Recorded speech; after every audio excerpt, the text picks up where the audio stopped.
Hello and welcome back to my channel. This is Early Career Academic. On this channel, I explore how I use the Passion Planner to set personal and professional goals.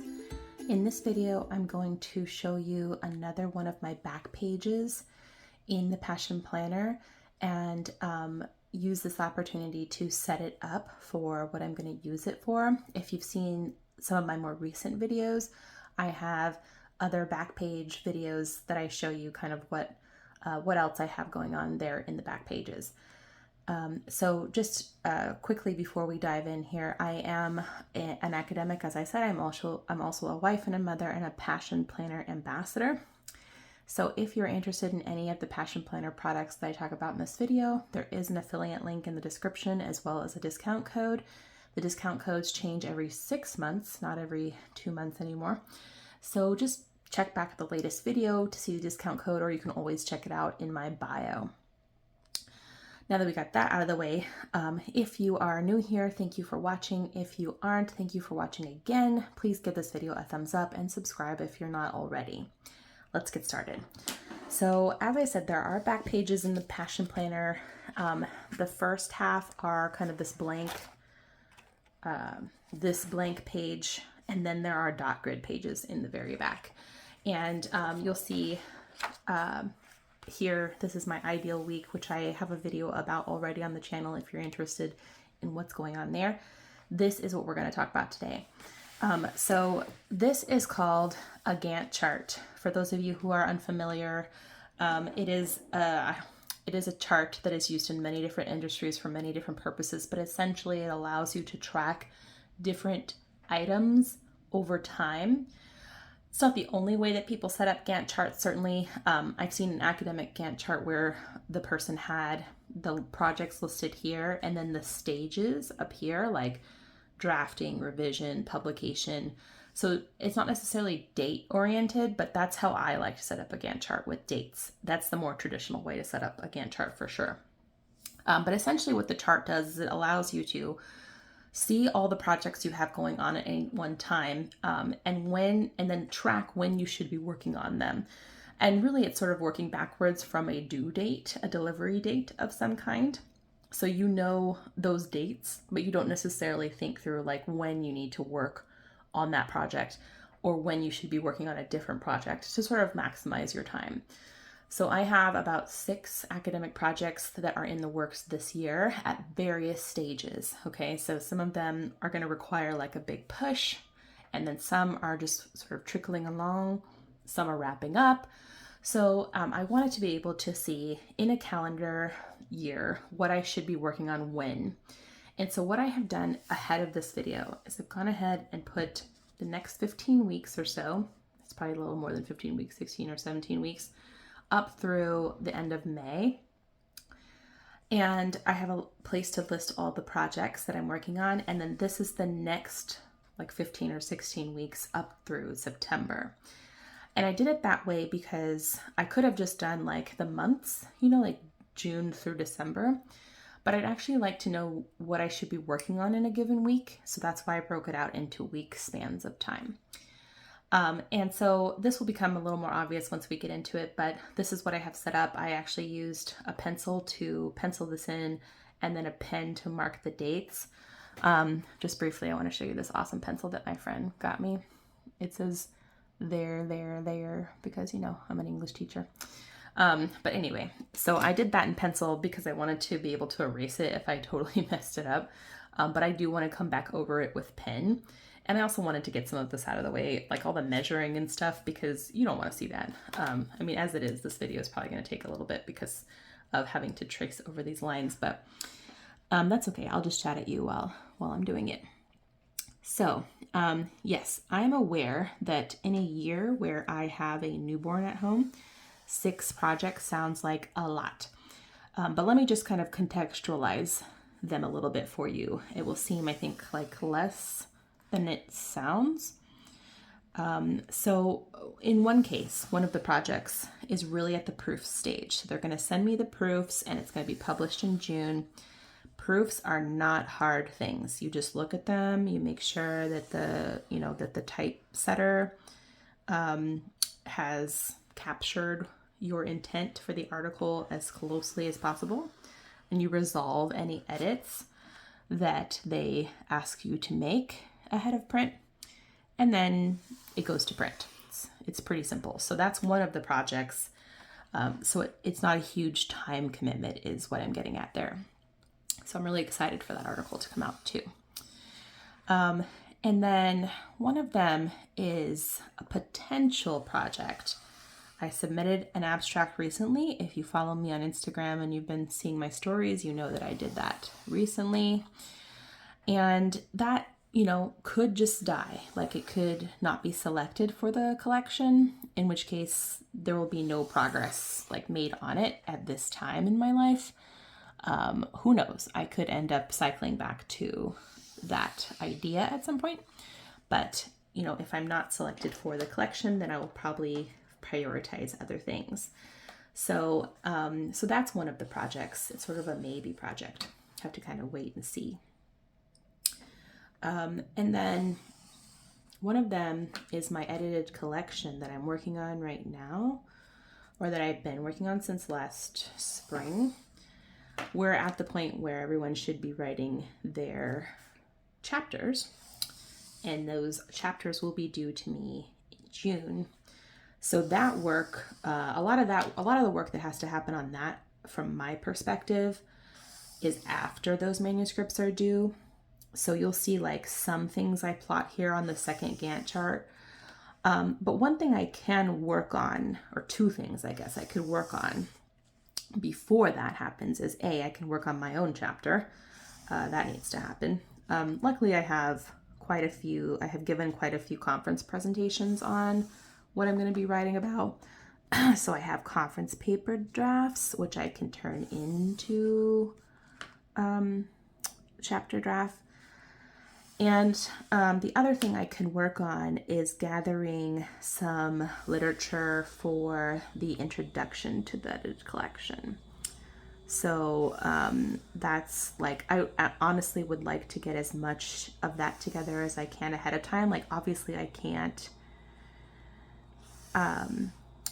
write the whole introduction before I've read all the contributions.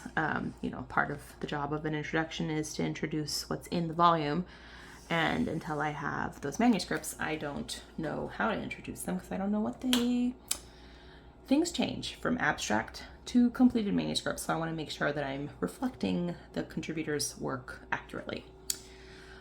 So that is something I can work on that. So I'm just going to go ahead up here and go with the next manuscript that I'm working on right now, which is a book review. And this we decided will be due March 31st. And what I'd like to do is, okay, so I'm just going to put the due date in here first, because this is due March 31st. I'm actually working on that right now. And what I've done is I've gathered some markers, and I'm going to assign each project a color, and then I'll show you how this Gantt chart works here. So we're going to use this teal for the book review. And so what I'm doing right now is I am shading in the week that I'm going to be working on this. So I'm working on it technically this week, and this first week in my chart is next week. But I think it's going to take me at least until next week to actually get this done, because I'm still reading the book, and then I need to put the review together. So I've decided that I'm going to work on this project next week, and then hopefully that's all the time I will need. I could run it by my writing group in the following week. So I'll go ahead and shade that in, because chances are I'll either need that time to continue working on it, or at the very least I'll have them take a look and give me just some edits if they see anything. And then I will wrap those edits up that week and maybe send it off. And then there might be other activities between these dates that I need to do on it. I'm just not sure what the editorial process is for this publication that I'm writing for. So, and I'm also going to go ahead and make a note. So this is to write it. and this is to get feedback on it and revise based on that feedback. So that's just to remind me what I should be doing in that week that I've set aside. Okay, so next project is the, oh, 1 second. Baby is fussing. I will be back in a moment.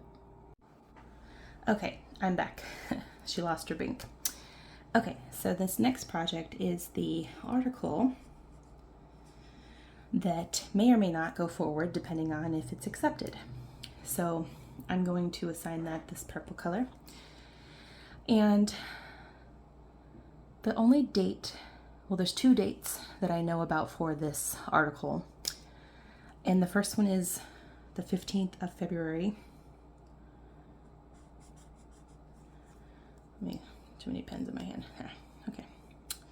By the way, these are Crayola, I think, super tips if you're interested.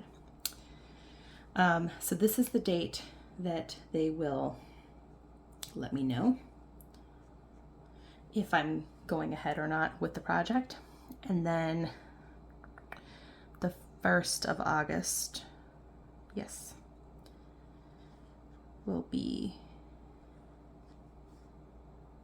when the manuscript is due.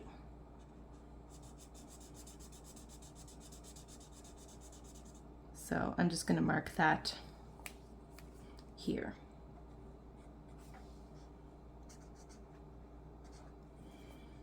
Okay, oops, that goes there. So that right now, until they let me know if I'm going to be included or not, that's all I'm going to put for now. But I will come back in and decide when I'm going to be working on that if I get selected for the collection. You'll also notice that because this book review will be over by the time this Gantt chart picks up, I am leaving this spot blank, and maybe we'll fill it with a different project or, you know, what have you. So then the next one down here is the edited collection. And as I said, the date coming up for that, manuscripts are due on the 30th. Oh, dang it. I already messed up. That's okay. That's what whiteout is for, which I have over here.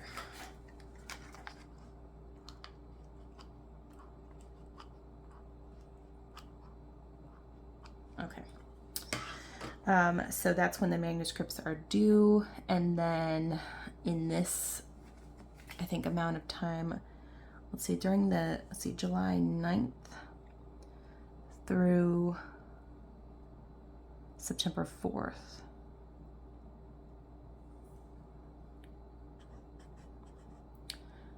There are 831.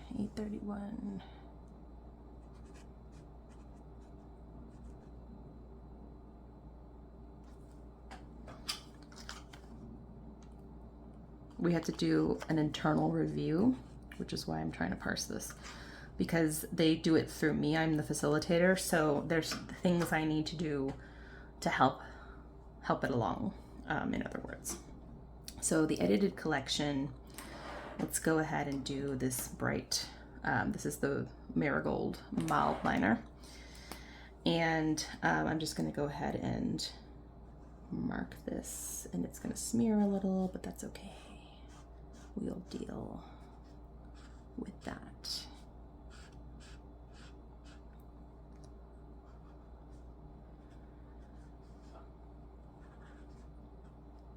Okay, and then I'm going to come back and add more with that one, but I want to make sure that I'm not forgetting anything else.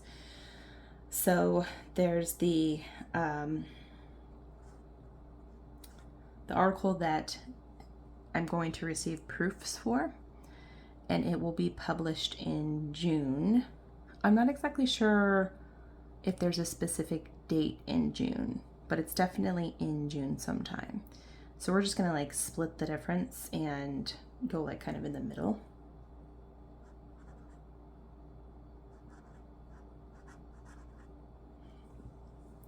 But there should be proofs that come in sometime in February, March timeframe. So that would be here to here. Sometime in here will be proofs. Once I have the turnaround for that, I'm going to plot it on here so that I can see it very clearly. And they should also give me the publication date. So this might change a little bit depending on what date they give me. And then there is a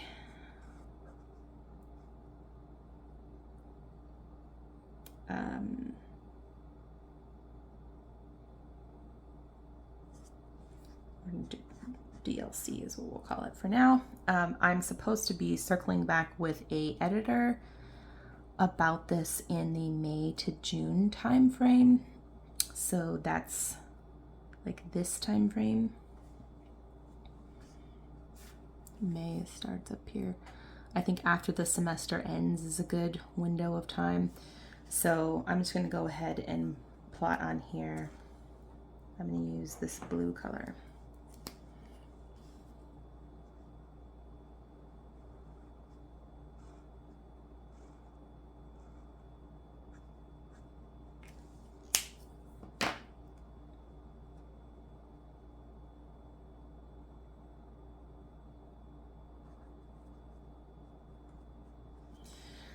So in the meantime, I need to find some time in the semester to get some things together for that conversation, which is why I'm putting it on here in the first place.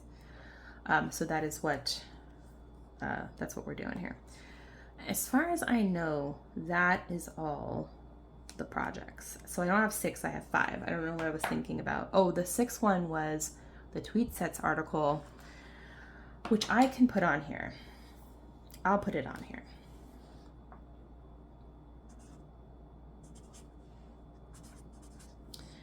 Right now it has no hard and fast due dates. I'm honestly not sure with everything else going on if I will be able to pick it up. So it's in there in case I kind of look at this whole landscape and decide, that there will be time or I have time to tackle it. I mean, maybe this one won't go ahead, in which case I will replace it with I'll replace that with that. Okay, so then this is where it gets a little tricky because I can go ahead and decide I'm going to devote this much time to this project. However, I do want to put a pin in deciding exactly what's going to happen with that until I hear about this one. Because the edited collection work has to happen certainly, but this is a much shorter, this is a similar window of time, and I need to decide, am I going to tackle this first or am I going to tackle the edited collection first? My money is on tackling the edited collection first and then switching to that project if I'm part of it. There is this week here, and I don't currently have any work scheduled on any of these in this time. So what I could do is tackle this DLC project here, or I could get going on the edited collection there. That actually might be what I end up doing, is getting going on the edited collection. So let me go ahead and I will do something. I can also pick it up and drop it again. That's the beauty of potentially a Gantt chart, is you can see when the last time you worked on something was, and you don't have to, it doesn't have to be super consistent in that way. So I think the first thing I will do here is some research, because I definitely need to do research for that, for both my chapter and for the introduction to the collection. So now I know what I'm going to be doing in the next few weeks. Chances are the proofs for this will come in around this time too, so that will be also on here. But again, it's a small time commitment, so I can stack it with other things. This honestly probably won't happen until towards the end of the semester, but we'll see. We'll see. Again, a lot depends on this being shaking out here and how quickly this process goes as well. But this one, I know for certain when I need to have it ready, because I'm the one controlling the deadline. So first things first, I tackle this book review, and then we come back to the Gantt chart and we decide how we're going to spend the rest of the semester on what projects once I know which projects are moving forward. So this is actually super functional. It is not pretty in any way, shape, or form, but it's going to really help me know what I should be working on in a given week, and that way it's not subject to my whim. Not that that's a bad way to go about it necessarily, but it can result in the case where you are not spending as much time as you need to spend on something because you just want to focus on the new shiny thing when you really should be doing other stuff that you already know has a specific deadline. So I'm interested to know, do you use a Gantt chart? If so, did you find it effective? Did you do something different, like set it up in a different way?